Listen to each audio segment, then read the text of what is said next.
پطرس بخاری کا ایک مضمون ہے، میں ایک میاں ہوں۔ میں ایک میاں ہوں، مطیع و فرما بردار، اپنی بیوی روشن آرا کو اپنی زندگی کی ہر ایک بات سے آگاہ رکھنا اصول زندگی سمجھتا ہوں اور ہمیشہ اس پر کاربند رہا ہوں۔ خدا میرا انجام بخیر کرے۔ چنانچہ میری اہلیہ میرے دوستوں کی تمام عادات و خصائل سے واقف ہیں، جس کا نتیجہ یہ ہے کہ میرے دوست جتنے مجھ کو عزیز ہیں اتنے ہی روشن آرا کو برے لگتے ہیں۔ میرے احباب کی جن اداؤں نے مجھے محصور کر رکھا ہے انہیں میری اہلیہ ایک شریف انسان کے لیے باعث ذلت سمجھتی ہے۔ آپ کہیں یہ نہ سمجھ لے کہ خدا نخواستہ کوئی ایسے آدمی ہیں جن کا ذکر کسی معزز مجمع میں نہ کیا جا سکے۔ بھائی کچھ اپنے ہنر کے طفیل اور کچھ خاکسار کی صحبت کی بدولت سب کے سب ہی سفید پوش ہیں، لیکن اس بات کو کیا کروں کہ ان کی دوستی میرے گھر کے امن میں اس قدر خلل انداز ہوتی ہے کہ کچھ کہہ نہیں سکتا۔ مثلاً اب مرزا صاحب کو لیجئے، اچھے خاصے اور بھلے آدمی ہیں، گو محکمہ جنگلات میں ایک معقول عہدے پر ممتاز ہیں، لیکن شکل و صورت ایسی پاکیزہ پائی ہے کہ امام مسجد معلوم ہوتے ہیں۔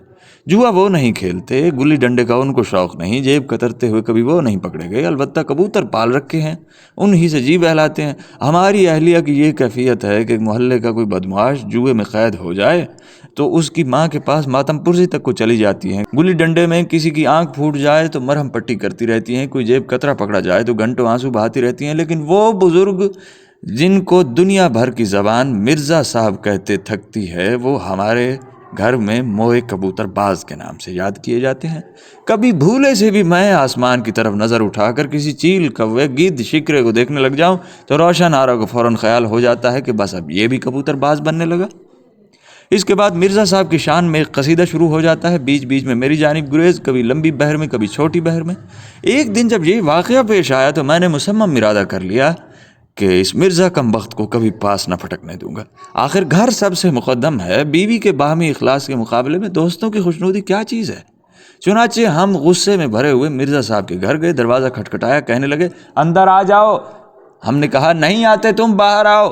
خیر اندر گیا، بدن پر تیل مل کر ایک کبوتر کی چونچ منہ میں لیے دھوپ میں بیٹھے تھے، کہنے لگے بیٹھ جاؤ۔ ہم نے کہا بیٹھیں گے نہیں۔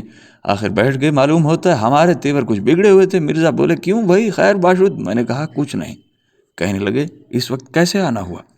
اب میرے دل میں فقرے کھولنے شروع ہوئے۔ پہلے ارادہ کیا کہ ایک دم ہی سب کچھ کہہ ڈالو اور چل دو، پھر سوچا کہ مذاق سمجھے گا اس لیے کسی ڈھنگ سے بات شروع کرو، لیکن میں سمجھ میں نہ آیا کہ پہلے کیا کہیں۔ آخر ہم نے کہا مرزا بھائی کبوتر بہت مہنگے ہوتے ہیں۔ یہ سنتے ہی مرزا صاحب نے چین سے لے کر امریکہ تک کے تمام کبوتروں کو ایک ایک کر کے گنوانا شروع کر دیا۔ اس کے بعد دانے کی مہنگائی کے متعلق گل افشانی کرتے رہے اور پھر محض مہنگائی پر تقریر کرنے لگے۔ اس دن تو ہم یوں ہی چلے آئے، لیکن ابھی کھٹ پٹ کا ارادہ دل میں باقی تھا۔ خدا کا کرنا کیا ہوا کہ شام کو گھر میں ہماری صلح ہو گئی۔ ہم نے کہا چلو اب مرزا کے ساتھ بگاڑنے سے کیا حاصل، چنانچہ دوسرے دن مرزا صاحب سے بھی صلح و صفائی ہو گئی۔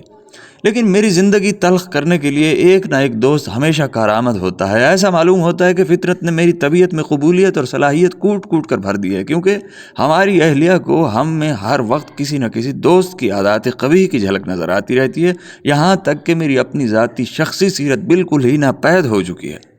شادی سے پہلے ہم کبھی کبھی 10 بجے اٹھا کرتے تھے، ورنہ 11 بجے۔ اب کتنے بجے اٹھتے ہیں اس کا اندازہ وہی لوگ لگا سکتے ہیں جن کے گھر ناشتہ زبردستی صبح کے 7 بجے کرا دیا جاتا، اور اگر ہم کبھی بشری کمزوری کے تقاضے سے مرغوں کی طرح تڑکے اٹھنے میں کوتاہی کریں تو فوراً ہی کہہ دیا جاتا ہے کہ یہ اس نکھٹو نسیم کی صحبت کا نتیجہ ہے۔ ایک دن صبح ہم نہا رہے تھے، سردی کا موسم، ہاتھ پاؤں کانپ رہے تھے، صابن سر پر ملتے تھے تو ناک میں گھستا تھا کہ اتنے میں ہم نے خدا جانے کس پر اسرار جذبے کے ماتحت غسل خانے میں الاپنا شروع کر دیا، اور پھر گانے لگے کہ توری چھل بل ہے نیاری۔ اس کو ہماری انتہائی بدمذاقی سمجھا گیا اور اس بدمذاقی کا اصل منبع ہمارے دوست پنڈت جی کو ٹھہرایا گیا۔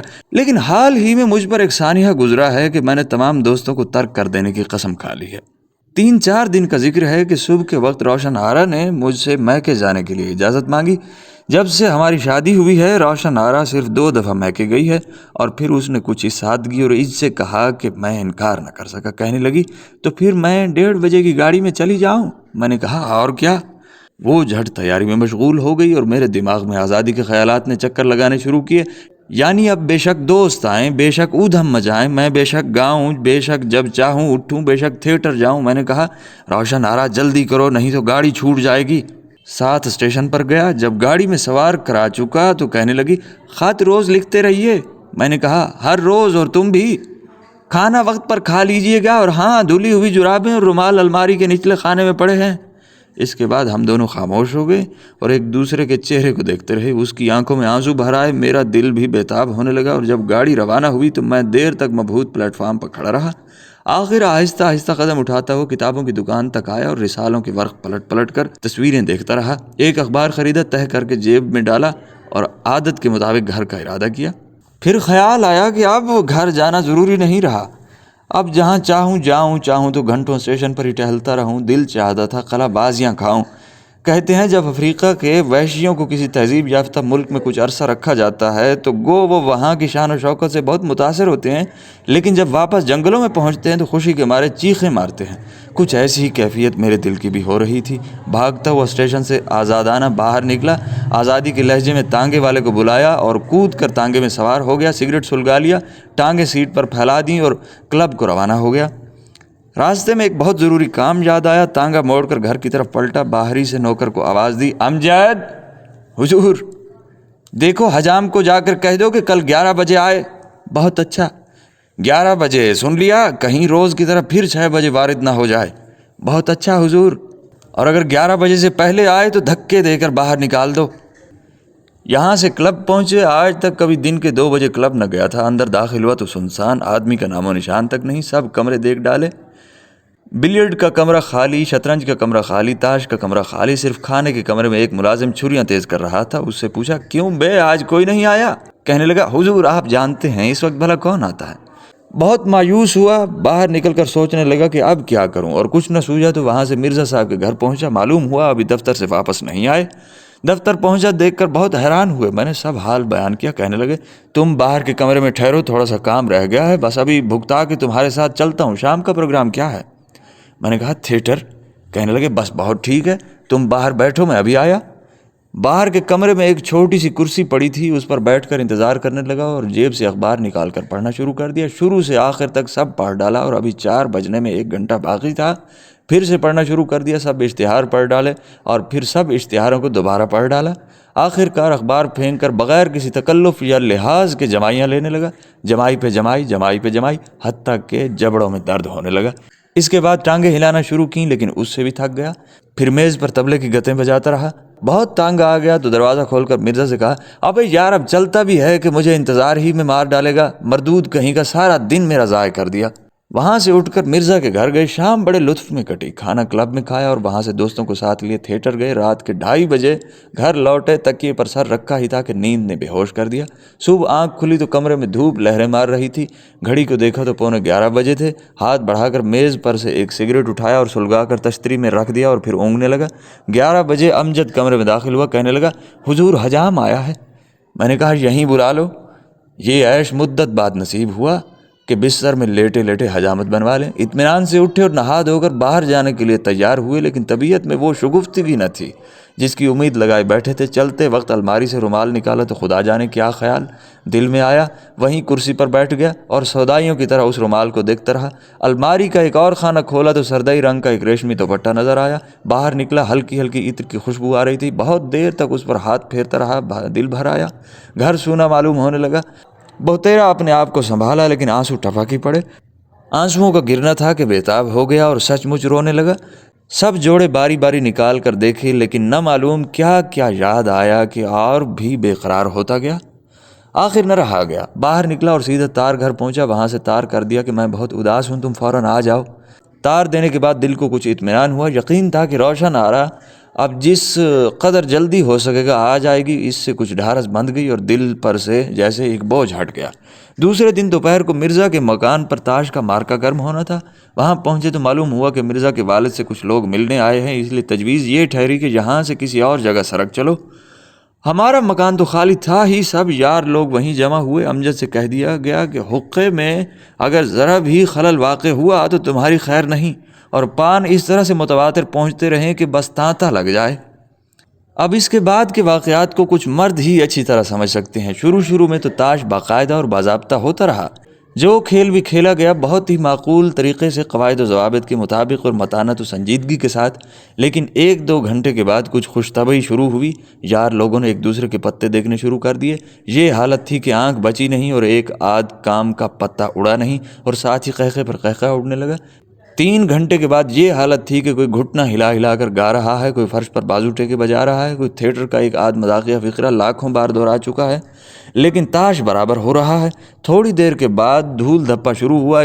ان خوش فیلیوں کے دوران میں ایک مسخرے نے ایک ایسا کھیل تجویز کر دیا جس کے آخر میں ایک آدمی بادشاہ بن جاتا ہے، دوسرا وزیر، تیسرا کوتوال، اور جو سب سے ہار جاتا ہے وہ چور۔ سب نے کہا واہ واہ کیا بات کہی ہے۔ ایک بولا پھر آج جو چور بنا اس کی شامت آ جائے گی۔ دوسرے نے کہا اور نہیں تو کیا بھلا کوئی ایسا ویسا کھیل ہے، سلطنتوں کے معاملے ہیں، سلطنتوں کے کھیل شروع ہوا۔ بدقسمتی سے ہم چور بن گئے۔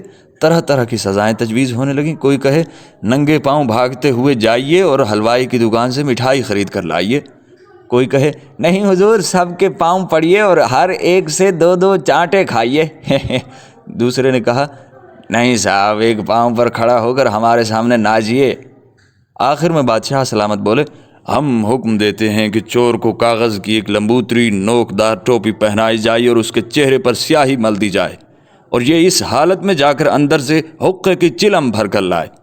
سب نے کہا کیا دماغ پایا ہے حضور نے، کیا سزا تجویز کی ہے، واہ واہ واہ۔ ہم بھی مزے میں آئے ہوئے تھے۔ ہم نے کہا تو ہوا کیا، آج ہم ہیں کل کسی اور کی باری آ جائے گی۔ نہایت خندہ پیشانی سے اپنے چہرے کو پیش کیا، ہنس ہنس کر وہ بےہودہ سی ٹوپی پہنی، ایک شان استغنا کے ساتھ چلم اٹھائی اور زنانے کا دروازہ کھول کر باورچی خانے کو چل دی، اور ہمارے پیچھے کمرہ قہقہوں سے گونج رہا تھا۔ سین پر پہنچے ہی تھے کہ باہر کا دروازہ کھلا اور ایک برقع پوش خاتون اندر داخل ہوئی۔ منہ سے برقع الٹا تو روشن آ رہا، دم خشک ہو گیا، بدن پر ایک لرزہ سا طاری ہو گیا، زبان بند ہو گئی۔ سامنے وہ روشن آ رہا جس کو میں نے تار دے کر بلایا تھا کہ تم فوراً واپس آ جاؤ، میں بہت اداس ہوں، اور اپنی یہ حالت کہ منہ پر سیاہی ملی ہے، سر پر وہ لمبوتری سی کاغذ کی ٹوپی پہن رکھی ہے اور ہاتھ میں چلم اٹھائے کھڑے ہیں، اور مردانے سے قہقہوں کا شور برابر آ رہا ہے۔ روح منجمد ہو گئی اور تمام حواس نے جواب دے دیا۔ روشن آرا کچھ دیر تک چپکی کھڑی دیکھتی رہی اور پھر کہنے لگی لیکن میں کیا بتاؤں کہ کیا کہنے لگی۔ اس کی آواز تو میرے کانوں تک جیسے بے ہوشی کے عالم میں پہنچ رہی تھی۔ اب تک آپ اتنا تو جان گئے ہوں گے کہ میں بذات خود از حد شریف واقع ہوا ہوں۔ جہاں تک میں میاں ہوں مجھ سے بہتر میاں دنیا پیدا نہیں کر سکتی۔ میرے سسرال میں سب کی یہی رائے ہے اور میرا اپنا ایمان بھی یہی ہے، لیکن ان دوستوں نے مجھے رسوا کر دیا ہے، اس لیے میں نے مصمم ارادہ کر لیا ہے کہ اب یا گھر میں رہوں گا یا کام پر جایا کروں گا، نہ کسی سے ملوں گا اور نہ کسی کو اپنے گھر آنے دوں گا سوائے ڈاکیے یا حجام کے، اور ان سے بھی نہایت مختصر باتیں کروں گا۔ خط ہے؟ جی ہاں۔ دے جاؤ، چلے جاؤ، ناخن تراش دو، بھاگ جاؤ، بس اس سے زیادہ کلام نہ کروں گا، آپ دیکھیے تو صحیح۔